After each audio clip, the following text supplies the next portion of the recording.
I just want to encourage students to continue to pursue things they're interested in. You have all the abilities in the world going through YSU, getting an education here, going on to either further education or changing trajectories however you see fit. So I really just want to serve as an inspiration to allow people to pursue their interests. BusinessJournalDaily.com 3 Minutes With is brought to you by Farmers National Bank. Who's the only local bank with a mobile mortgage app? Farmers.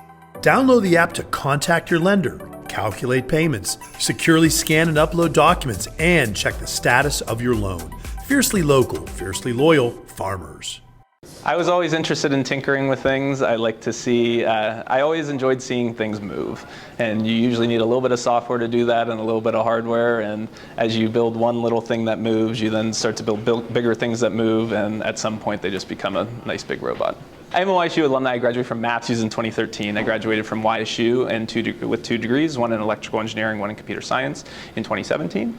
And then in 2023, I finished a PhD at Yale University focusing on robotics. I reached out to Amy Cosentino a few months ago, and I said, I really want to bring Spot to YSU to do a little bit of outreach. So yesterday, I actually packed up Spot in Boston and drove him 10 hours, got here late last night, and for the next 2 days, I'll be doing a little bit of outreach in the area. I want Spot to, for everyone to see Spot and watch him walk around, pick up things, and really get excited about what robots of the future may look like. Spot is a dynamic walker. So as Spot is trying to walk, he is more or less trying to monitor the torques on each of the joints so that no matter what terrain Spot is walking on, he can sort of overcome sort of uncertainties in the environment, uncertainties in his perception, which essentially allows him to walk upstairs, walk on slippery surfaces like ice, and things of that nature, trying to really understand the mechanics of the world around us and build a robot that could work in those sort of fuzzy dynamics and understanding of what's going on. Most of the use cases of Spot are usually in, let's say, factory or say working on an oil rig type settings.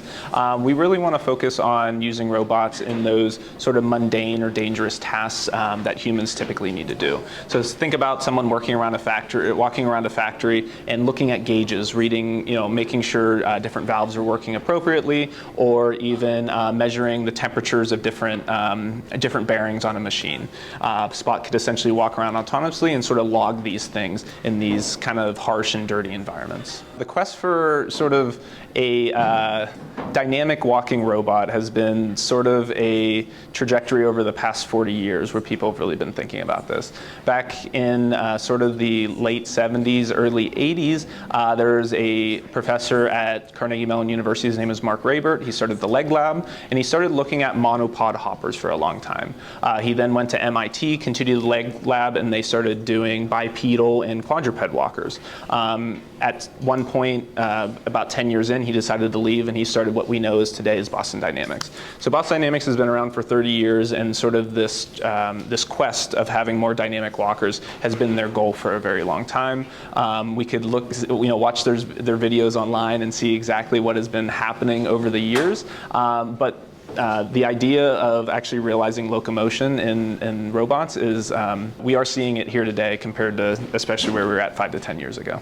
I just want to encourage students to continue to pursue things they're interested in. You have all the abilities in the world going through YSU, getting an education here, going on to either further education or changing trajectories however you see fit. So I really just want to serve as an inspiration to allow people to pursue their interests. BusinessJournalDaily.com 3 Minutes With is brought to you by Farmers National Bank. Who's the only local bank with a mobile mortgage app? Farmers. Download the app to contact your lender, calculate payments, securely scan and upload documents, and check the status of your loan. Fiercely local, fiercely loyal, Farmers.